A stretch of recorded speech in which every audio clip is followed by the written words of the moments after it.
ये दो अलग अलग है। चोरी तो वो करता है जो सीधा लेके और कनेक्शन ले लेता है तार जोड़ के, और बिल नहीं भरना वो पेंडिंग होता है। और जब हम चुनाव लड़ेंगे तो हमें हर चीज करनी पड़ेगी। तो मेरे हिसाब से तो अगर सही रीडिंग करके मेरा बिल ये करते तो बिल बहुत कम होता, और मैं 2-3 किस्त में इसको करा। सेटलमेंट के पैसे हमने दे दिए थे, चूंकि इन्होंने मुझे डिफेम करने का प्रयास किया, इसलिए मैं कुछ छोटे मोटे कागज मंत्री जी के लाया हूँ, और बाकी 1-2 लोगों को लगा रखा मैंने, जो उनके क्रेशर से लेके गांव से लेके अब जो वो काम करेंगे वो मेरा आदमी पीछे पीछे काम करता रहेगा। उनके सारे कागज मंत्री जी के हम लाएंगे। ऊर्जा मंत्री अखंड भ्रष्टाचार के अंदर डूबा, उसकी गलती नहीं है, पहली बार का आदमी है। मैंने दिल्ली के अंदर 1-2 जगह देखा, मैं नाम नहीं लेना चाहता, चपरासियों की तरह खड़ा रहता दिल्ली के अंदर, और उन लोगों के सामने खड़ा रहता है जो खुद चपरासी है।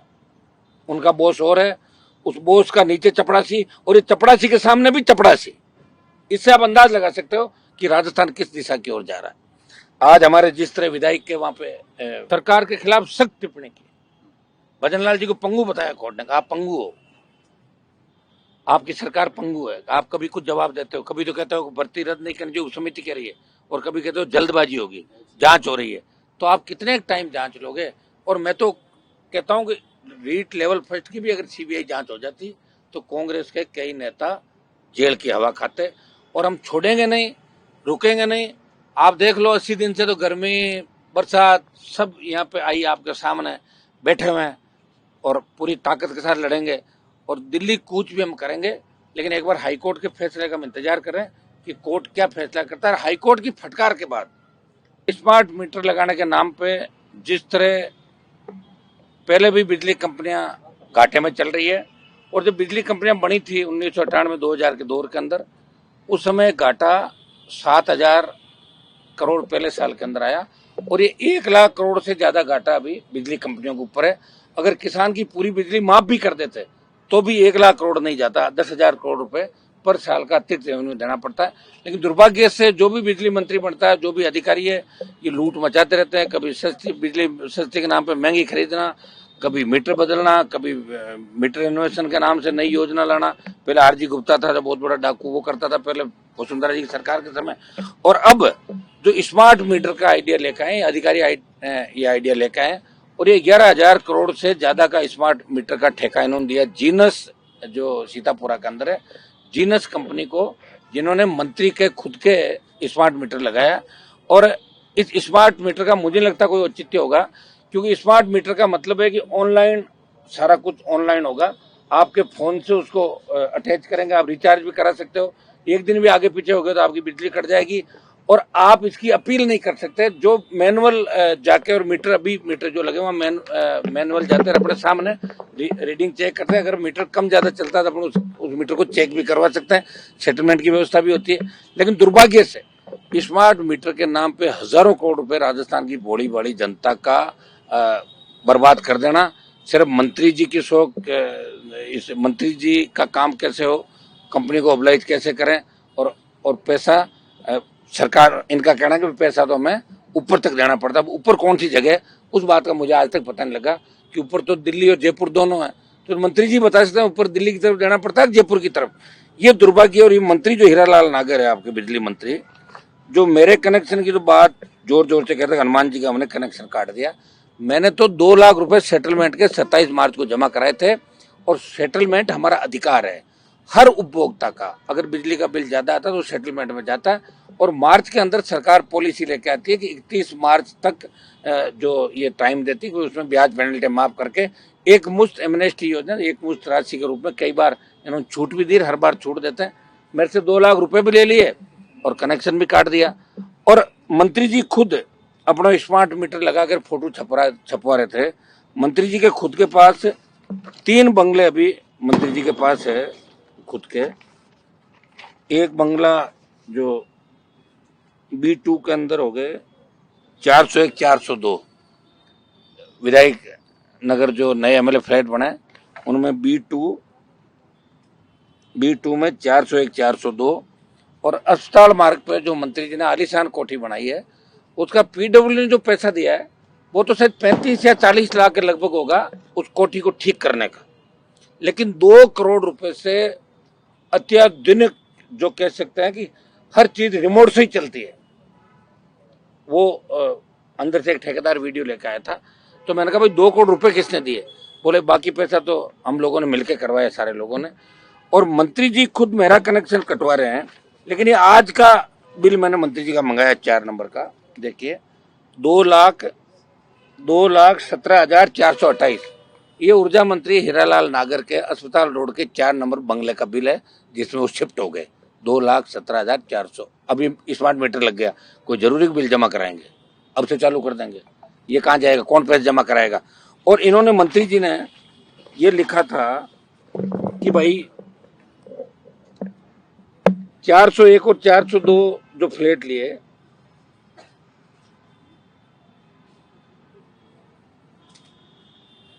ये मैंने आपको बता दिया। मंत्री जी ने भेजा इसको, ये बंगले का बिल सरकारी खजाने से भरने के लिए भेजा। तो वहां ट्रेजरी ने क्या कहा? ट्रेजरी ने ऑब्जेक्शन किया कि एक व्यक्ति का एक ही बिल सरकार भरती है।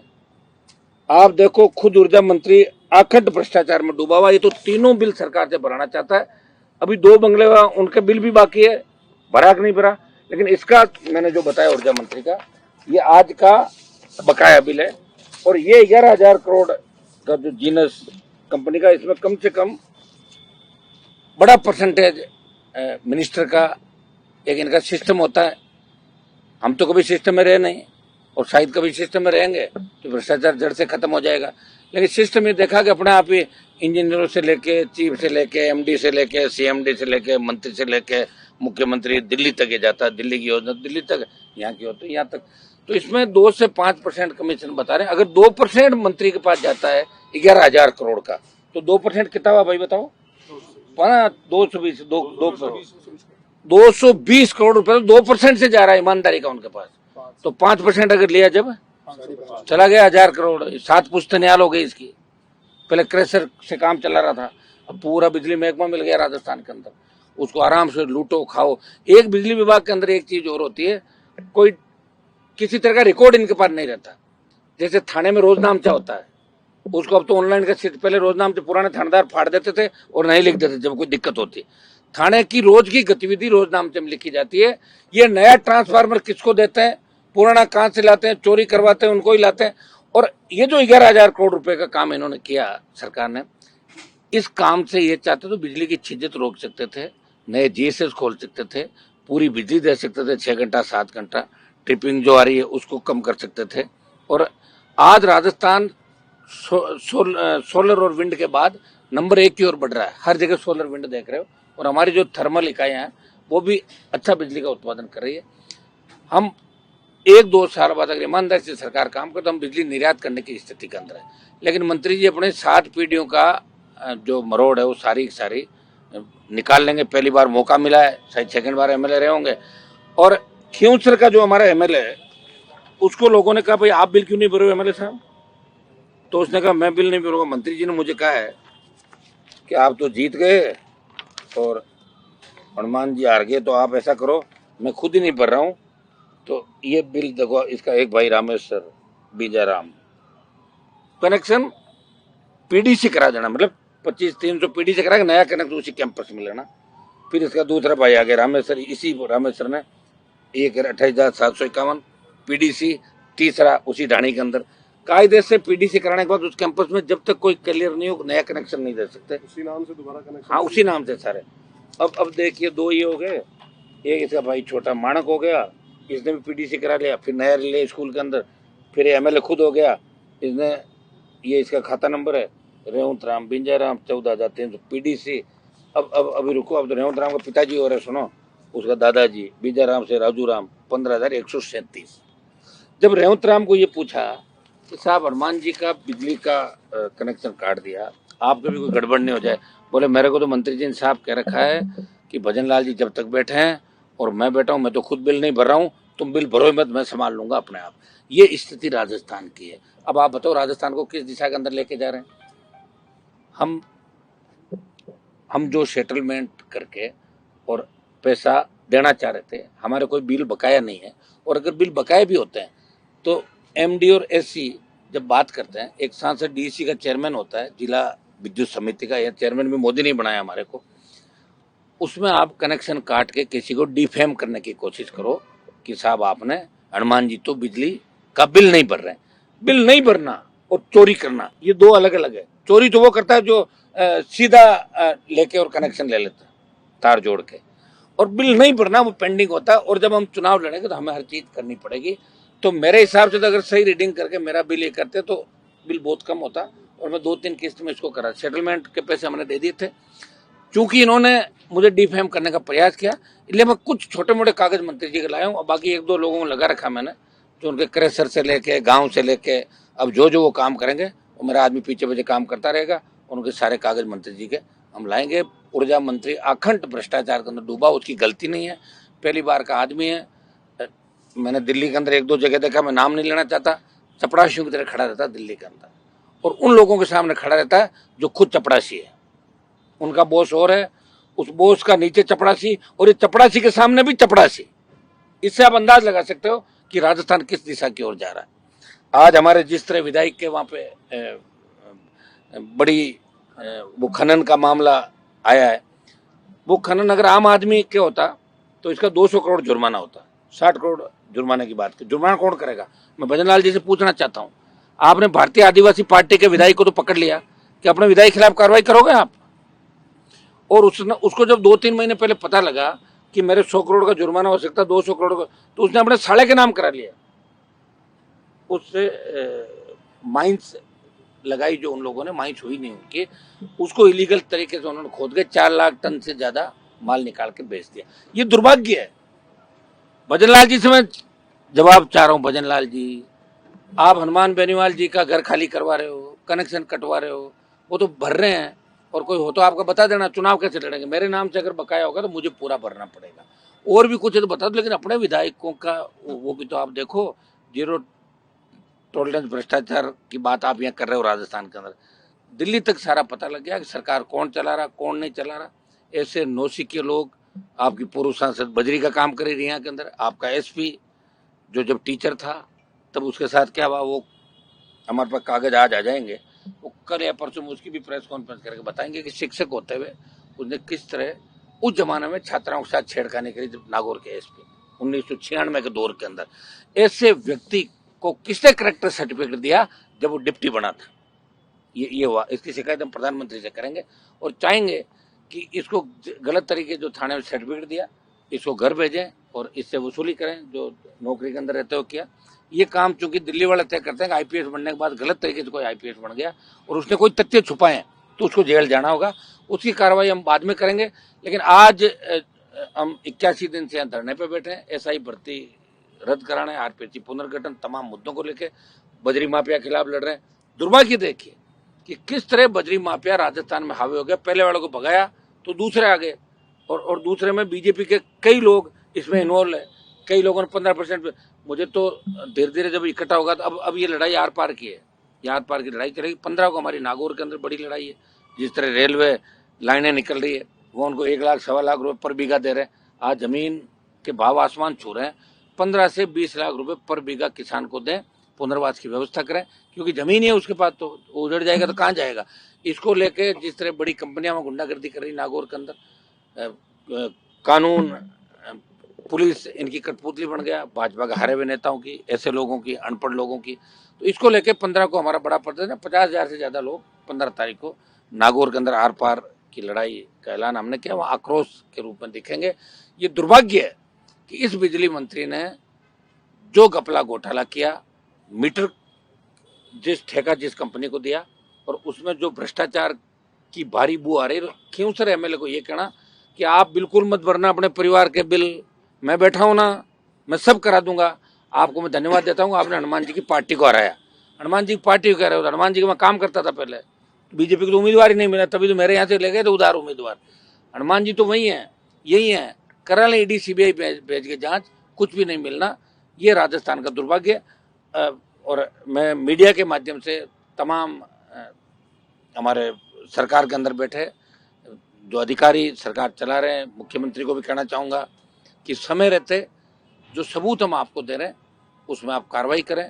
आप एसओजी के उन 4 अधिकारियों के खिलाफ भी कार्रवाई करें जिन्होंने कटारा के समय जब एसआई भर्ती का मामला पता था, फिर भी उन अधिकारियों को आपने सजा नहीं दी, दंडित नहीं किया। आपकी सरकार ने तो हाई कोर्ट के अंदर एसओजी पे ब्लेम लगा दिया। अब हाई कोर्ट ने कहा कि एसओजी को हम बुलाएंगे। हाई कोर्ट के अंदर जब सुनवाई पूरी हो जाएगी और उसमें अगर फैसला हमारे पक्ष में आता है तो हम दूसरा रास्ता अपनाएंगे, और फैसला अगर विपक्ष में आता है तो दिल्ली कूच का ऐलान हमारा होगा। अब की बार जो लोकसभा का सत्र चलेगा वो गर्मा गर्म होगा। जंतर मंतर पे भी धरने चलेंगे, राजस्थान को लेकर, लंबित मुद्दों को लेकर। तमाम जो यहाँ के मंत्री जिस तरह भारी भ्रष्टाचार कर रहे हैं, कुछ आपके जल शक्ति जो यहाँ के जल संसाधन मंत्री और दूसरे मंत्री उनके भी कागज हमारे पास आ रहे हैं। समय समय पे हम इन भ्रष्टाचारियों की रोज आपके सामने पोल खोलते रहेंगे, और आप लोग लोकतंत्र का चौथा स्तंभ हो। आप सब मिलके और हम सब मिलके इस राजस्थान को बचाएंगे, नहीं तो ये राजस्थान को डुबो देंगे, कभी स्मार्ट मीटर के नाम पे, तो कभी कोई दूसरे नाम पे, और कभी रिको के उस आदेश के नाम से जिसमें कह रहे हैं कोई जमीन रखो ही मत, दे दो सरकारी जमीन, सारी सारी हमें अलॉट कर दो और हम उसको फिर बेच के खा जाएं। तो इस तरह के जो तुगलकशाही आदेश निकल रहे हैं। एक ये देखिए, हमारे विधायक ने इस गोल फसल बता एजेंटों ई मित्र संचालकों ने स्वीकृत कराया क्लेम, विधायक पुत्र शामिल। ये इसका लड़का 6 करोड़ रुपए उठा लिए, बताओ 6 करोड़। हाँ, ये आज की खबर है। ये इस तो मैं भजन लाल जी से और इनके बीजेपी वालों से पूछना चाहता हूँ, ये कह रहे हैं ना कि हम तो भ्रष्टाचार के बहुत खिलाफ, उखाड़ फेंक देंगे भ्रष्टाचार। तो क्या सिर्फ कांग्रेस के भ्रष्टाचारियों की मदद कर रहे हो, या बीजेपी के अंदर जो भ्रष्टाचारी बैठे हैं उनका भी कुछ आप लोग करोगे? ये मेरा सरकार से सवाल है। सरकार के खिलाफ सख्त टिप्पणी की। भजन लाल जी को पंगु बताया कोर्ट ने, आप पंगु हो, आपकी सरकार पंगु है। आप कभी कुछ जवाब देते हो, कभी तो कहते हो भर्ती रद्द नहीं करनी जो समिति कह रही है, और कभी कहते हो जल्दबाजी होगी, जांच हो रही है। तो आप कितने टाइम जांच लोगे? और मैं तो कहता हूं कि रीट लेवल फर्स्ट की भी अगर सीबीआई जांच हो जाती तो कांग्रेस के कई नेता जेल की हवा खाते, और हम छोड़ेंगे नहीं, रुकेंगे नहीं। आप देख लो 80 दिन से तो गर्मी बरसात सब यहाँ पे आई आपके सामने बैठे हुए हैं, और पूरी ताकत के साथ लड़ेंगे, और दिल्ली कूच भी हम करेंगे। लेकिन एक बार हाईकोर्ट के फैसले का हम इंतजार कर रहे हैं कि कोर्ट क्या फैसला करता है। हाईकोर्ट की फटकार के बाद और सरकार जिस तरह मतलब बैकफुट पे आ गई, हमें लगता है कि अगर जो पूरी नोट शीट अगर हाईकोर्ट के सामने आ गई जिसमें भर्ती रद्द करने की सिफारिश उप समिति, पीएचक्यू, एसओजी और एजी ने की है, तो अपने आप ही भर्ती रद्द हो जाएगी। सर, एक व्हाट्सएप चैट वायरल हो रही है रिया बड़ी में जो हिंसा हुई थी उसको लेकर। हाँ, वो गलत तरीके से ना ना ना ना ना ऐसा है। वो पुलिस का कप्तान है जो वहाँ का कप्तान के कागज हमारे पास आ गए, और कल कप्तान के कागज हम सार्वजनिक करेंगे कि किस तरह एक शिक्षक रहते हुए उन्होंने। सुनिए मेरे पास, गहलोत साहब को छोड़ो, पहले इस पे बताओ, वो तो खाली बैठ रहे हैं गहलोत साहब। मैं कह रहा हूँ कि पुलिस कप्तान बजरी के मामले में लिप्त है, और पुलिस कप्तान ने ये कहानी रची। अगर कोई एक व्यक्ति किसी से चैट कर रहा है और वो वहां है ही नहीं, उसकी चैट से क्या हो गया? लोग तो हमारे पे भी आरोप लगाते हैं। लाओ तो सही तथ्य है। एक व्यक्ति की, रिया के अंदर जो लोग थे उन पे गाड़ी चढ़ा के उनको मारने का प्रयास किया, और जब मैं वहां गया तो 20,000 संख्या थी। उस दिन राजस्थान सरकार ने हमसे बात करी कि बजरी का सर्वे होने के बाद, जब सर्वे की रिपोर्ट आएगी उसके बाद बजरी परिवहन कराएंगे।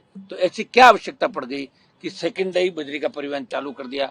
गांव के लोग ओरण गोचर और उस नदी को बचाना चाहते थे, और हम लोग भी इसी। आप सरकार चंद लोगों को फायदा देने के लिए गरीबों को उजाड़ थोड़ी सकती है। रिया का जो मामला बिल्कुल माफियाओं ने मिलकर जिस तरह वहां फायरिंग की टिल्लों के सामने खड़े, उनके वीडियो है। हाँ, उससे पुलिस ये मोड़ देना चाहती है कि साहब सारा काम माफिया सही तरीके से करा, और पुलिस ने अपनी मौजूदगी में गाड़ियां चढ़वाई। ये सारा दूध का दूध और पानी का पानी हो गया। हम डीजीपी इसमें मिला था, और डीजीपी ने जो मुकदमे दर्ज हुए उनकी जांच के आदेश भी कर दिए। नए सिरे से टीम बन के जांच करेगी, जांच में सारे तथ्य आएंगे। रिया का कोई भी व्यक्ति आपको वहाँ किसी अपराध में शामिल होना नहीं पाया जाएगा, जहां तक मैंने छानबीन की है। सर, आपके बंगले और फ्लैट को खाली करने को लेकर की बात जा रही है। काफी और बीजेपी के नेता हैं जिनके पास भी इस तरह के। वो तो मैं फिर आज तो अब ज्यादा हो जाएगा ना सारा, वो लाए उन्हें सारी सूची।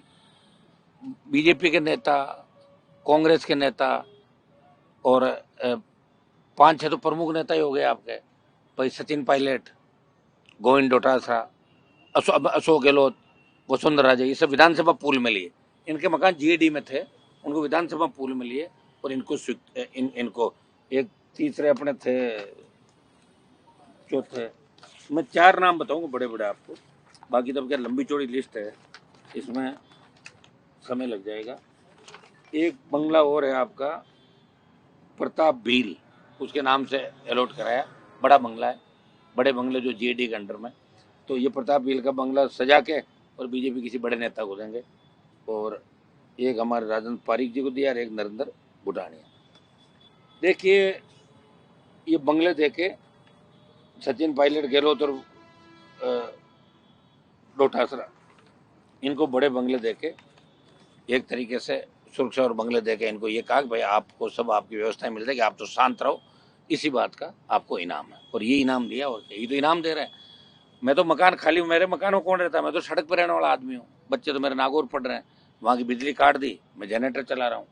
मैं राजस्थान उच्च न्यायालय के अंदर जाऊँगा कल, उसके बाद सारा दूध का दूध पानी का पानी हो गया। ये मेरा प्रिविलेज है, मेरा सरकारी दफ्तर उस घर के अंदर है, मैं तो सरकारी दफ्तर नहीं लिया, नहीं मेरे पास पीए है, न सरकारी दफ्तर में, तो सरकार का कितना पैसा बचा रहा हूँ।